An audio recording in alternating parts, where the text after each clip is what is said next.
Alliance has endured and is now bigger and stronger than ever.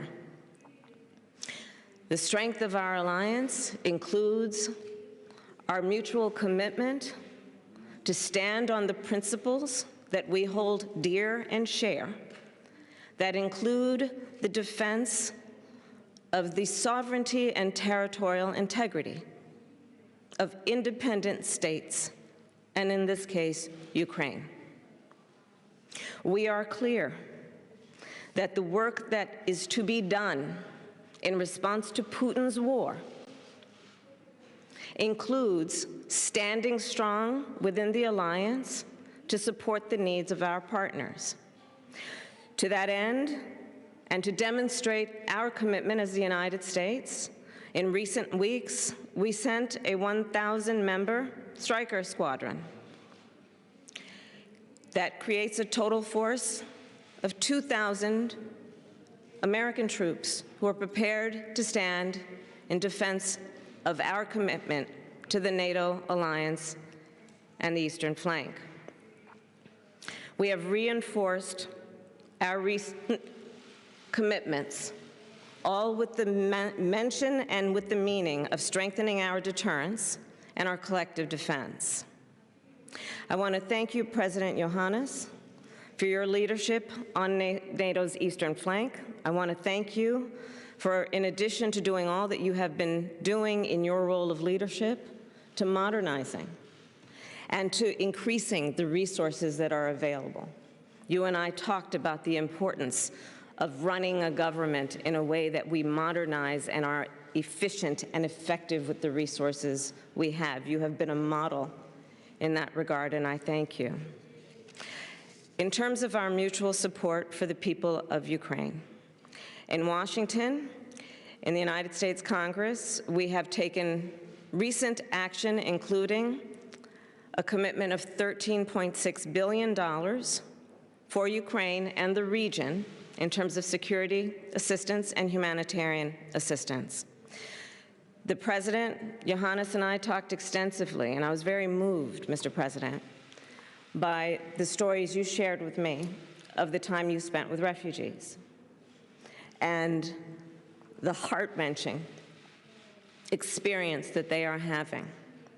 So we stand together, Romania and the United States, in ensuring that we will do all that is required to put resources into the humanitarian piece of this, understanding that the needs are significant and immediate.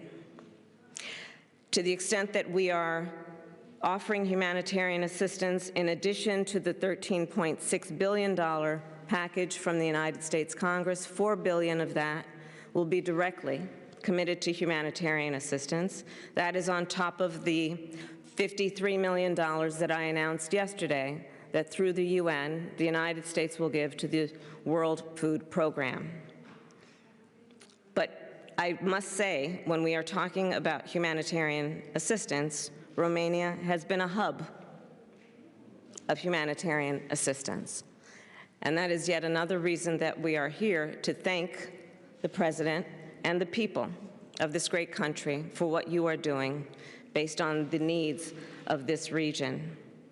You have been welcoming tens of thousands of refugees and doing it with such compassion and such grace.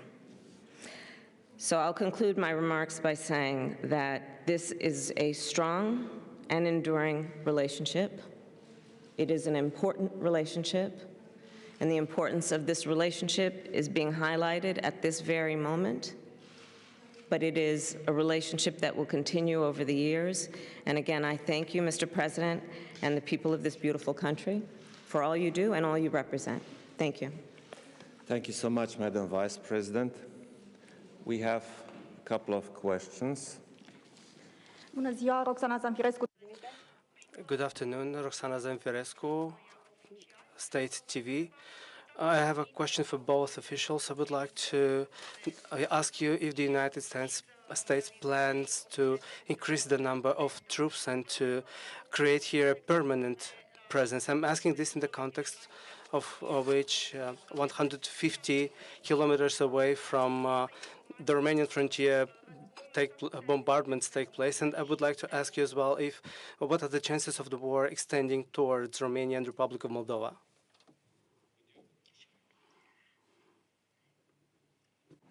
I cannot repeat frequently enough that the United States is committed to our friendship and alliance with Romania. And to that end, we have a continuous and rotating commitment of U.S. troops to this country, most recently with the deployment of the 1,000-member Stryker Squadron.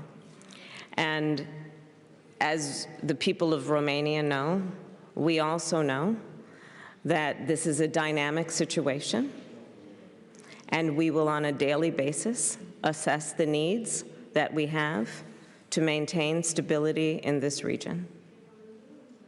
As it relates to what might be the future conduct of Putin, I cannot speculate, but we are clear in our position, which is that as a member of NATO, an attack against one is an attack against all. Thank you. Cred că prima parte I believe that the first part received a very clear response from Madam Vice President. As for the second part, I can highlight the fact that we do not have information that would indicate that Romania would represent a target of an aggression. On the other hand, it is very clear that this Russian action, this war started against Ukraine, definitely produced a result, a visible, a firm, a clear result, and it's represented by the unity of NATO and the determination of NATO allies to stand together and to defend each other. Nancy. Hi, Nancy thank Cook you. from Bloomberg. Thank you. Madam Vice President, the humanitarian crisis is growing and the violence only seems to be getting worse. The White House and British government have both offered dire warnings about the possibility of the chemical weapons being deployed by Russia, and diplomatic efforts seem to have failed. Is there any discernible pathway out of the crisis, and what is the off-ramp? And to the President of Romania, I'm curious if you think that there are any specific economic sanctions that you'd like to see the U.S. pursue that they have not done so already. Thank you. In terms of your question about off-ramp, from the beginning, the United States has been attempting sincerely to engage in diplomacy, actively. And from everything that we know and have witnessed, Putin shows no sign of engaging in serious diplomacy. As many of you know, I gave a speech in Munich 3 weeks ago before the re-invasion of Ukraine started. And I said then what we have maintained all along. We're witnessing a playbook, the Russian playbook. And it includes lies, misinformation, and the acts of aggression that we are now witnessing. We maintain that diplomacy is the way to resolve these issues. That coexists with our commitment to ensure that our allies are strong and that there must be serious consequence and accountability for what Russia is doing, which is why we have, to the other point of your question, engaged in historic sanctions and to the effect of basically a free fall of the ruble. The Russian stock market is still not open. Their credit rating is now junk. And there will be more announcements about more action that we will take to ensure serious consequence for what is atrocious and outrageous conduct on behalf of the Russian people by Putin.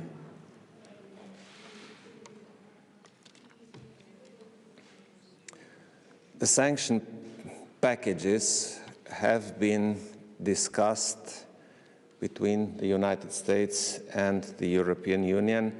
We worked very well together on this, and we will continue to work together on this. This is the economic side. On the other hand, the two of us just stated that we stand strong together according to Article 5 of the NATO treaty, and we will continue this way.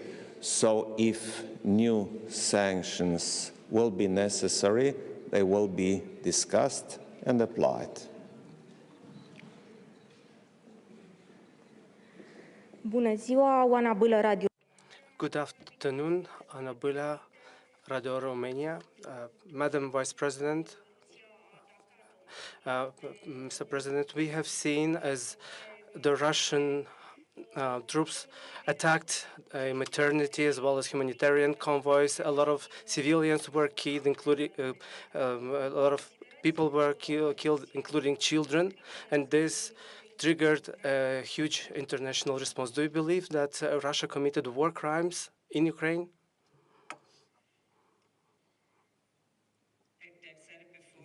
And I'll say it again.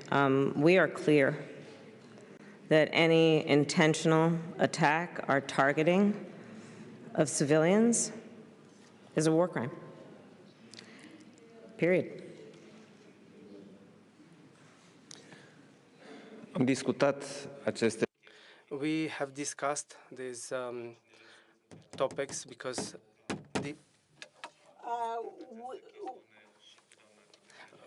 the images are, of course, shocking. I have discussed about this with Madam Vice President, and yesterday we discussed this topic as part of the European Union summit, and it is very clear to everyone that such situations must be documented in such a way that when the right moment comes, the authorities and the competent institutions would be able to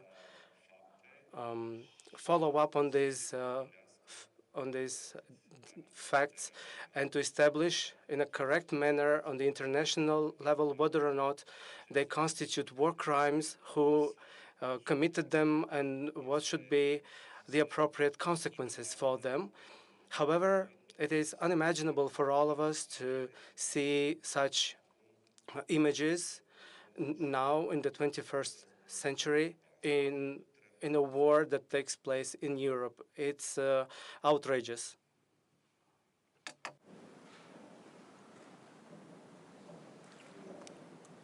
Amir Madani. Thank you. From the Associated Press. Thank you, Madam Vice President. I really appreciate it. If I may ask, Mr. President, your country and many of your neighbors are enduring enormous cost aiding Ukrainian refugees, and you also face a really dire threat in the Black Sea. And I was just wondering what specifically you've asked the Vice President for. Particularly, do you need more U.S. troops here? Do you need any specific more material defense aid? And if I can ask you, Madam Vice President, President Biden has said that Americans will feel some pain for the sake of defending freedom and liberty, but there does seem to be no end game in sight. How long should Americans expect? How long should we be bracing for this really sort of historic inflation and some unprecedented gas prices? Sure.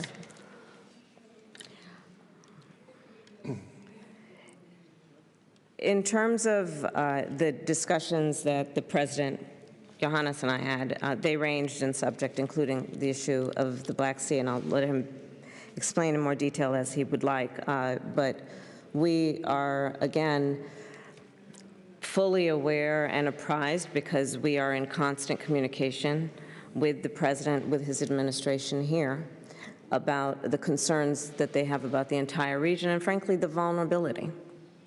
All you have to do is look at the map and see that where Romania exists geographically, and as is the case for our allies on the eastern flank, that there are potential vulnerabilities, which is why we say very clearly we will dedicate and have been especially enhancing over the last few weeks our support based on their current needs. When we look at Putin's actions, the previous question,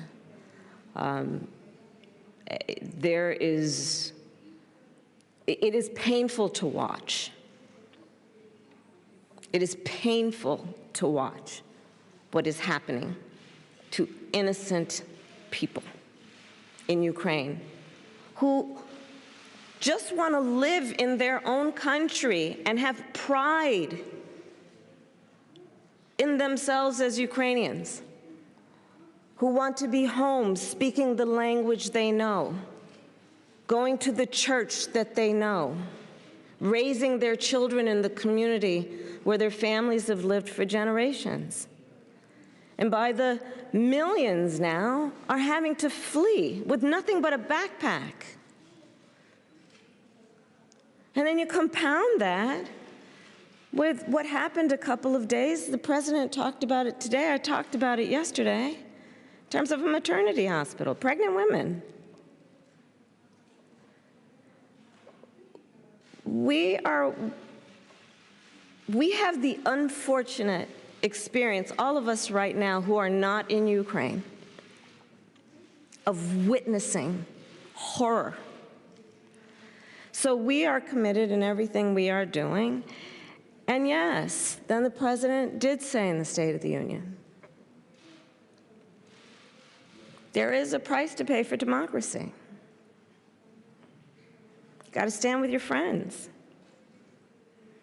And as everybody knows, even in your personal life, being loyal to those friendships based on common principles and values, sometimes it's difficult. Often it ain't easy. But that's what the friendship is about, based on shared values. So that's what we're doing. Thank you.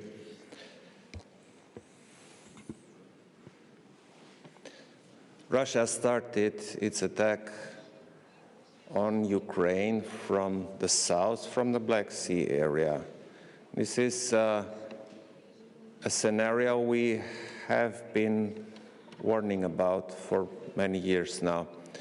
On the other hand, Romania has approximately 650 kilometers of land border with Ukraine. It's the longest land border of all allies neighboring with Ukraine.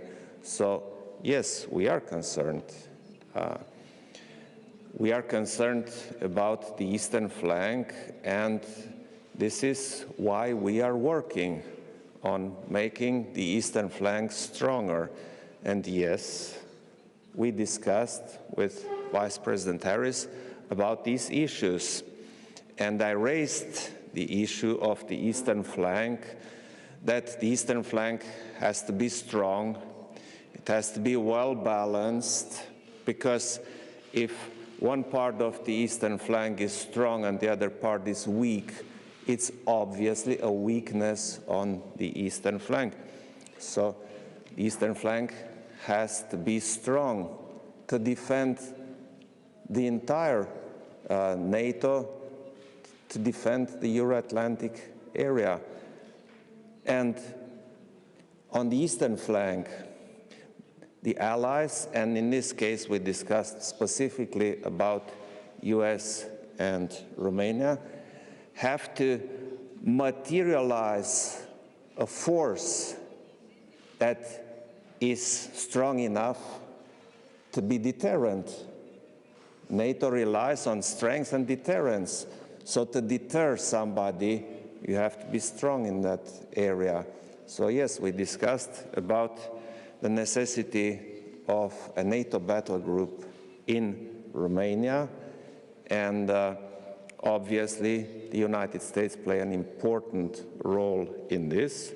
We discussed about enhanced US presence on the eastern flank specifically, obviously on our part of the eastern flank, and we discussed, obviously, about Article 5 of NATO and about the long-standing partnership between our troops, because soldiers from the United States have been in Romania for many years now, and they work very well together with the Romanian forces, and they are a real gain on the southern